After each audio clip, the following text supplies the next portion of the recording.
Joining us right now, Virginia Delegate Tim Hugo, Republican out of Centerville. Your district covers Fairfax Station, Clifton, Gainesville, Haymarket. A lot of cities that we hear coming up on our call board when we get people fired up about something. So you've come to the right place, Delegate Hugo. Hey, good morning. Thanks for having us on. We listen to you guys every morning. Hey, thanks for that. Very much. Well, we want to listen to you right now talk about the Attorney General, Mark Herring, again, a man who won by about 100 votes there, unilaterally telling Virginia colleges now that they can start granting in-state tuition to thousands of students who are here illegally. Their immigration status says that they're not supposed to be here, and they're going to be able to get in-state tuition just like any other Virginia kid whose parents have been here legally and paying. And I'm not talking about born here. I mean, people could have naturalized and come here and followed the rules and come into the country properly.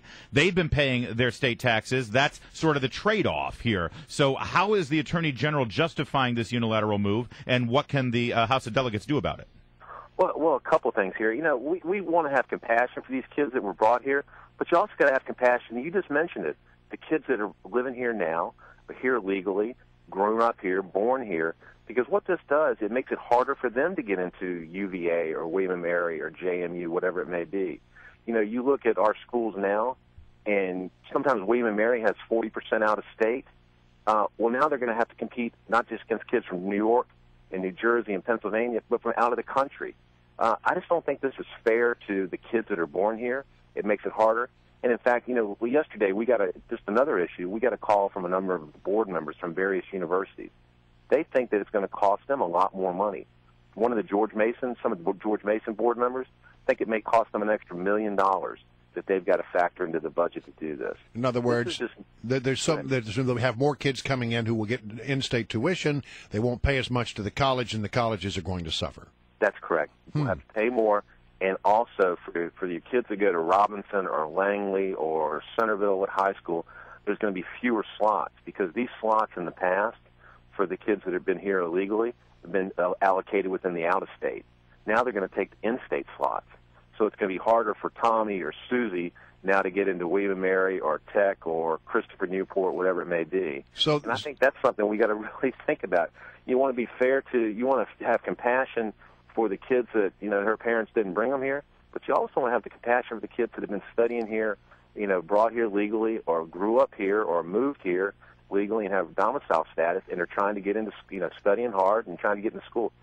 You hear these stories every day about the kid that gets a 4.2 and can't gets waitlisted at JMU or William & Mary. It's tough. Yeah, okay, so fairness, that's one issue. The fact that the universities may be facing a financial hit because of this decision.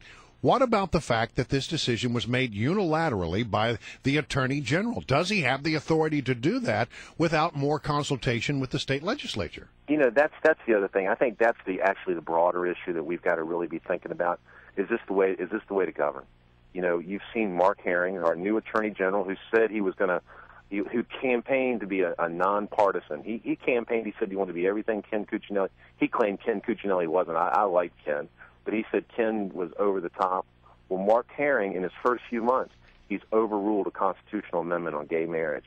He's done this on illegal immigrants, kids going to getting in-state tuition. Does it remind you of another Attorney General that you may have seen? Maybe like the Attorney General of the United States? Yeah. He reminds me of another Attorney General. He reminds me of a president that just lives about 30 miles across the river from me. Yeah. And I think that's something we've got to worry about. You know, also, too, you know, Brian and Larry, we're getting ready to have this fight over the expansion of Obamacare, Medicaid expansion in Virginia. Is this Attorney General going to rule that that's in order, too? This is just not the way to do it, because the Democrats had bills in the legislature this year to do exactly what the Attorney General said, and it failed. But you know what? I have bills that fail in the legislature all the time. That's the process. We have a separation of powers. And I guess my concern is this Attorney General and is this governor starting to set themselves up that they bypass the legislature, just like Obama's doing in Washington. I don't think that's the right way to govern. Exactly. Our guest is a Republican, Tim Hugo. He's a delegate out of Centerville area. And listen, this is how the Washington Post,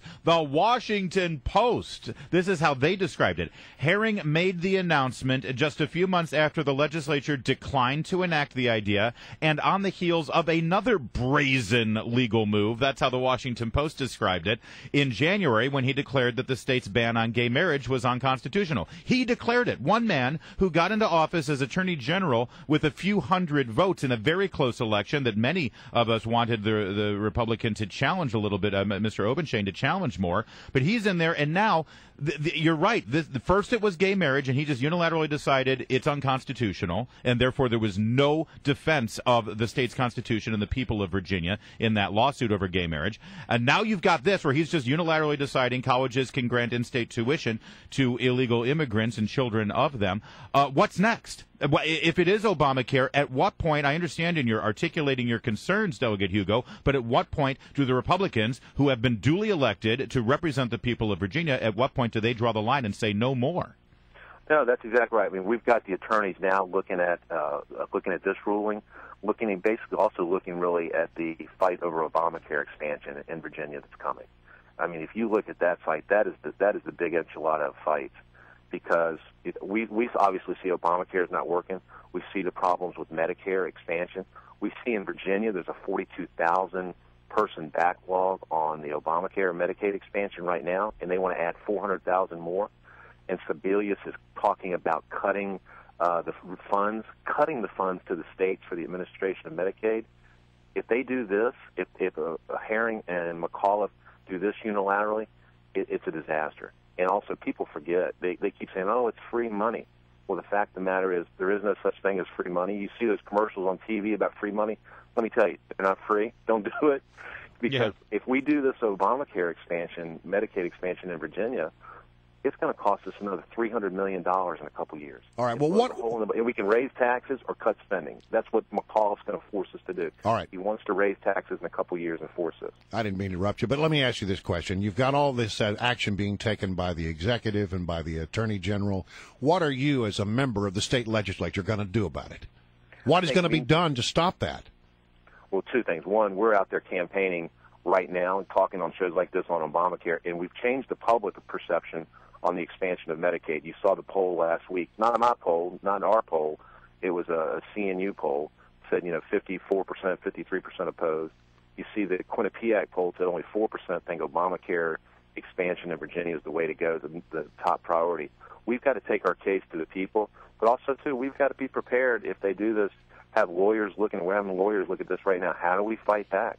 How do we say, you're violating the separation of powers? That's right. Like I said, I've got my bills get killed every day. That's part of the process. Right. You don't want us to be a banana republic where one person or one governor and one attorney general are running the whole show without any input from other Democrats or Republicans. All right. Virginia Delegate Tim Hugo from Centerville, please stay in touch. We want to follow this, and we will continue to follow it.